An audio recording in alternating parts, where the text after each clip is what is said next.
2024 के लोकसभा चुनाव को लेकर सभी दल एक्टिव हो चुके हैं। पीएम मोदी जहां अपने कामों की वजह से आश्वस्त हैं कि देश के लोग एक बार फिर उन्हीं पर भरोसा जताएंगे, वहीं विपक्ष को मालूम है कि देश के लोग मोदी मोदी ही कर रहे हैं। तभी तो पीएम मोदी को मजबूत चेहरा मानकर कांग्रेस समेत तमाम विपक्षी दलों ने एकता बनाकर बीजेपी को चुनौती देने की सोची है।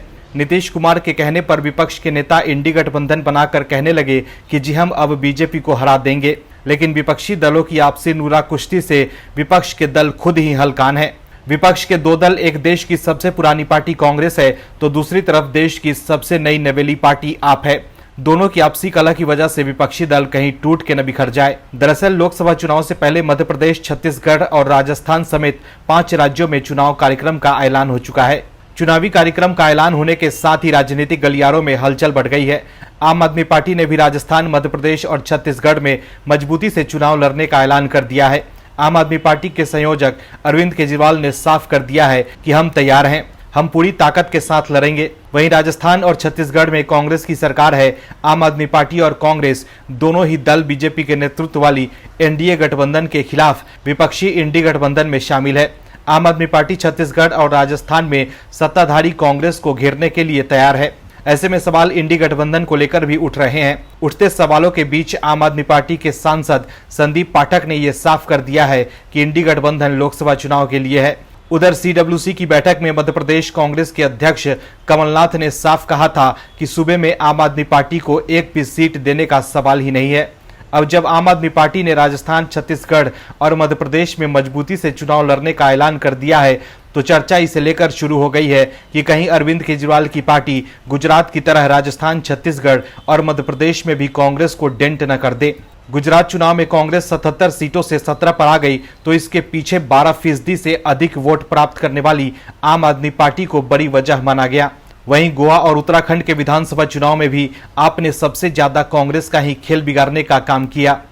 वहीं दिल्ली और पंजाब में भी आम आदमी पार्टी की वजह से सबसे अधिक नुकसान कांग्रेस को ही हुआ है। दिल्ली और पंजाब कांग्रेस के नेता भी विपक्षी गठबंधन में आम आदमी पार्टी की मौजूदगी का विरोध करते रहे हैं, तो बड़ी वजह इसे ही माना जाता है।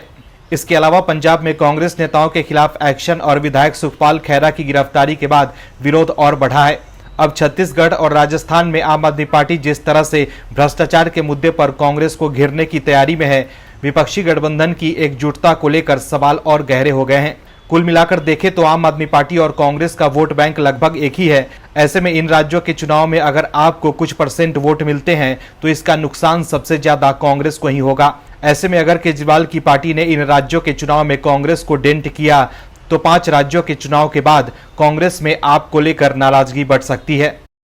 पीएम मोदी के खिलाफ विपक्षी एकता बनने के बाद भी विपक्षी इंडी गठबंधन में सब कुछ ठीक नहीं चल रहा है। मोदी के खौफ की वजह से सभी दल एकजुट तो हो गए हैं, लेकिन अंदर ही अंदर एक दूसरे के खिलाफ भी हैं। तभी तो मौका मिलते ही आपस में ही एक दूसरे पर टूट पड़ते हैं। विपक्षी एकता की दो जान एक तरफ कांग्रेस तो दूसरी तरफ आम आदमी पार्टी है। ये दोनों ही दल इंडी अलायंस का ही हिस्सा है, लेकिन दोनों ही दलों में जिस तरह का जूतम पैजार बचा हुआ है उसको देखकर तो ऐसा लगता है कि इन दोनों की लड़ाई में कहीं ये ब्लॉक 2024 के चुनाव से पहले ही धराशाही ना हो जाए। विपक्ष के दल जो राजनीतिक महत्वाकांक्षा की वजह से एक साथ आए हैं, वो कब तक एक साथ रह पाएंगे ये तो कोई भी नहीं कह सकता। खुद विपक्षी एकता के दल और उनके दिग्गज भी नहीं बता सकते। कांग्रेस और आम आदमी पार्टी में जिस तरह की नूरा कुश्ती मची हुई है उससे दोनों ही दलों के नेता काफी परेशान हैं। दोनों ही दल केंद्र में एक साथ हैं तो राज्य के नेता एक दूसरे को चुनौती दे रहे हैं। राज्य के नेता एक साथ रह नहीं पा रहे हैं। दोनों ही दल के मन में पीएम मोदी का ऐसा खौफ है कि दोनों ही दल विपक्षी एकता का साथ छोड़ भी नहीं सकते हैं। कांग्रेस और आम आदमी पार्टी दोनों ही दल दिल्ली से लेकर पंजाब तक आमने सामने हैं। दरअसल पंजाब में कांग्रेस और आम आदमी पार्टी के बीच तकरार तेजी से होती दिख रही है। पंजाब कांग्रेस के वरिष्ठ नेता प्रताप सिंह बाजवा पार्टी के विधायक सुखपाल सिंह खेहरा की पेशी के दौरान उनसे मिलने के लिए जलालाबाद अदालत पहुंचे थे। इस दौरान बाजवा को विधायक खेहरा से मिलने की इजाजत नहीं दी गई।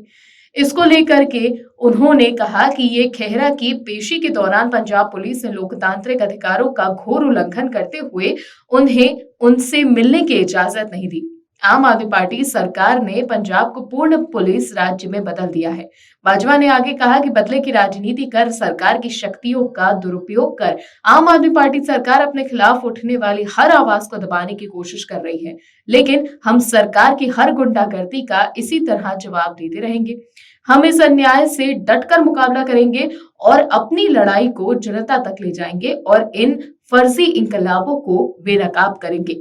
आपको बता दें, कांग्रेस विधायक सुखपाल सिंह खेहरा को बीते 28 सितंबर को पंजाब पुलिस ने उनके चंडीगढ़ स्थित आवास से गिरफ्तार किया था। मार्च 2015 के एक मामले में खेहरा की गिरफ्तारी की गई।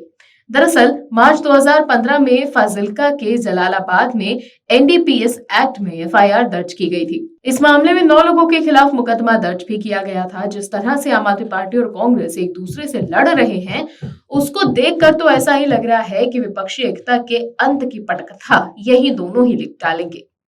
दिल्ली की सत्ता पर काबिज होने के लिए केजरीवाल ने जनता के सामने क्या क्या दावे नहीं किए।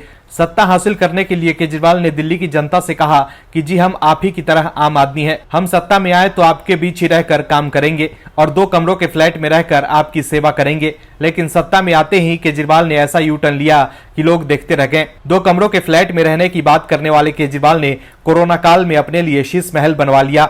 लेकिन केजरीवाल साहब ने जो गरीबों के साथ छलावा करते हुए अपने लिए शीश महल बनवाया था, अब वो खुद घिर गए हैं। जो केजरीवाल साहब ये कहते थे कि जी हम कभी आम से खास नहीं बनेंगे, वो केजरीवाल साहब ने राजनीतिक चकाचौंध से प्रभावित होते हुए गुर्बत का गहना पहन ही लिया। केजरीवाल साहब कब आम से खास बने और कब उनकी पार्टी के बड़े नेता भ्रष्टाचार के आरोप में जेल पहुंच गए, उन्हें खुद ही नहीं पता चला। केजरीवाल साहब जो शीश महल मामले में घोटाले का आरोप झेल रहे हैं, उनकी मुसीबत अब और बढ़ने लगी है। दरअसल दिल्ली के मुख्यमंत्री अरविंद केजरीवाल के आवास के नवीनीकरण में नियमों के उल्लंघन और भ्रष्टाचार के आरोपों से घिरे लोक निर्माण विभाग के इंजीनियरों की मुश्किलें कम होती नहीं दिख रही है। इस मामले में सतर्कता विभाग की ओर से जारी किए गए कारण बताओ नोटिस के खिलाफ कोर्ट का दरवाजा खटखटाए इंजीनियरों को एक बार फिर से झटका लगा है। दिल्ली हाई कोर्ट के बाद अब सुप्रीम कोर्ट से भी उनकी याचिका खारिज कर दी गई है। सुप्रीम कोर्ट ने इस मामले में पीडब्ल्यूडी को सेंट्रल एडमिनिस्ट्रेटिव ट्रिब्यूनल के पास जाने के लिए कहा है। सुप्रीम कोर्ट के इस आदेश के बाद बीजेपी ने आम आदमी पार्टी को निशाने पर लिया है। बीजेपी ने केजरीवाल सरकार के अंदर आने वाले निर्माण विभाग के इंजीनियरों को आड़े हाथों लिया। दिल्ली बीजेपी के अध्यक्ष वीरेंद्र सचदेवा ने आप और पीडब्ल्यूडी पर एक बार फिर से हमला बोलते हुए कहा कि सीएम आवास के नवीनीकरण के मामले में अनियमितता के आरोपी इंजीनियरों की सतर्कता नोटिस के खिलाफ याचिका खारिज होने से अब इस मामले में उचित सतर्कता विभाग जांच का रास्ता साफ हो गया है। उन्होंने कहा कि शुरुआत से ही यह स्पष्ट था कि सीएम बंगले के रिनोवेशन की अनुमति देने में कानूनों का उल्लंघन करने के आरोपी पीडब्ल्यूडी इंजीनियरों ने राजनीतिक नेताओं के साथ मिलीभगत की है। संबंधित चीफ इंजीनियर और अन्य पीडब्ल्यूडी अधिकारियों को जारी नोटिस में उनसे अपने कार्यों की व्याख्या करने को कहा गया। इसके खिलाफ पीडब्ल्यूडी ने दिल्ली हाई कोर्ट में याचिका दायर की थी, लेकिन दिल्ली हाई कोर्ट ने 2 सितंबर को दिए अपने फैसले में उनकी याचिका खारिज कर दी थी, जिसके बाद उन्होंने सुप्रीम कोर्ट का दरवाजा खटखटाया था। लेकिन सुप्रीम कोर्ट ने भी उन्हें कोई राहत देने से इनकार कर दिया है। तो देखा आपने कैसे सुप्रीम कोर्ट के फैसले के बाद बीजेपी ने केजरीवाल को घेर लिया है। ऐसा लग रहा है जैसे शीश महल मामले में केजरीवाल की आफत बढ़ सकती है। कांग्रेस के लिए कुछ भी अच्छा नहीं हो रहा। पार्टी लगातार राहुल गांधी को लॉन्च करने की कोशिशें कर रही है, लेकिन अब तक पार्टी को इसमें कामयाबी हाथ नहीं लगी। हालांकि लॉन्चिंग की कोशिश में राहुल गांधी आजकल नए नए किरदार में नजर आते हैं, लेकिन हर बार उनका दांव उल्टा पड़ता जा रहा है। बीजेपी राहुल गांधी की लॉन्चिंग फेल कर दे रही है और इस बार भी बीजेपी ने वीडियो सामने लाकर राहुल के खिलाफ बड़ा हमला बोला है। हालांकि राहुल गांधी इन दिनों देश के नए राजा बाबू बन बैठे हैं, जैसे कि राजा बाबू जो कि गोविंदा ने किरदार निभाया था। उस पिक्चर में कैसे राजा बाबू अलग अलग भेष में फोटो खिंचवाते, ठीक उसी तरह कांग्रेस के युवराज राहुल गांधी कभी बाइक मैकेनिक बनते हैं, तो कभी कुली, तो कभी किसान, तो कभी कुछ और। राहुल गांधी समाज के अलग अलग मेहनतकश लोगों से मिल रहे हैं जो अपने श्रम से देश की रूपरेखा ठीक कर रहे हैं, लेकिन राहुल गांधी पहुंच जाते हैं उन लोगों के साथ फोटो खिंचवाने कि हम भी ट्रेंड कर ले सोशल मीडिया पर। लेकिन इस बार बीजेपी के खुलासे के मुताबिक राहुल गांधी का दांव उल्टा पड़ गया है। हाल ही में कांग्रेस के नेता राहुल गांधी दिल्ली के कीर्ति नगर फर्नीचर मार्केट में एक शख्स से मिले थे। उन्होंने ये मुलाकात समाज के अलग अलग तबकों से मिलने के कैंपेन के क्रम में की थी। लगातार इस मौके पर राहुल ने कुछ लोगों से बातचीत की थी। बीजेपी ने अब एक वीडियो शेयर कर यह दावा भी किया है कि राहुल गांधी ने 28 सितंबर को दिल्ली के कीर्ति नगर फर्नीचर मार्केट में जाकर जिस शख्स से मुलाकात की थी, उसने भी प्रधानमंत्री नरेंद्र मोदी को ही वोट देने की बात कही है। इस मामले में भारतीय जनता पार्टी द्वारा साझा एक वीडियो में उसी शख्स ने एक न्यूज चैनल से बातचीत के दौरान ये कहा कि मोदी ही आएंगे, पक्का आएंगे, क्योंकि इस समय किसी और दल में प्रधानमंत्री लायक कोई चेहरा नहीं है। अब बीजेपी ने इस वीडियो को अपने सोशल मीडिया प्लेटफॉर्म पर शेयर करते हुए भी कहा कि जनता ने किया खेल, राहुल गांधी का ड्रामा फेल। राहुल गांधी दिल्ली के कीर्ति नगर स्थित फर्नीचर मार्केट में जिस शख्स से मिले, उसने कहा वोट तो मोदी को देंगे। आपको बता दें 28 सितंबर 2023 को कांग्रेस नेता राहुल गांधी ने दिल्ली के कीर्ति नगर के प्रसिद्ध फर्नीचर बाजार का दौरा किया था। इस दौरान उन्होंने वहां काम कर रहे कई बढ़इयों से बातचीत की थी। उन्होंने कारपेंटरों से उनके निजी जीवन की समस्याओं और जिंदगी कैसी चल रही है उसके बारे में जानकारी हासिल की। उन्होंने कॉरपोरेटरों के साथ फर्नीचर के निर्माण में भी हाथ आजमाया। उसके साथ ही राहुल गांधी ने अपने पोस्ट एक्स में ये लिखा कि आज मैं दिल्ली के कीर्ति नगर स्थित एशिया के सबसे बड़े फर्नीचर बाजार में गया और बढ़ई भाइयों से मुलाकात की। ये लोग कठिन परिश्रम करने के अलावा अद्भुत कलाकार भी हैं। राहुल गांधी को ये समझना होगा कि अगर कांग्रेस ने समाज के हर वर्ग का समान विकास किया होता तो राहुल को जगह जगह धक्का नहीं खाना पड़ता। और भी वीडियोस देखने के लिए चैनल को सब्सक्राइब करें और बेल आइकन को दबाएं।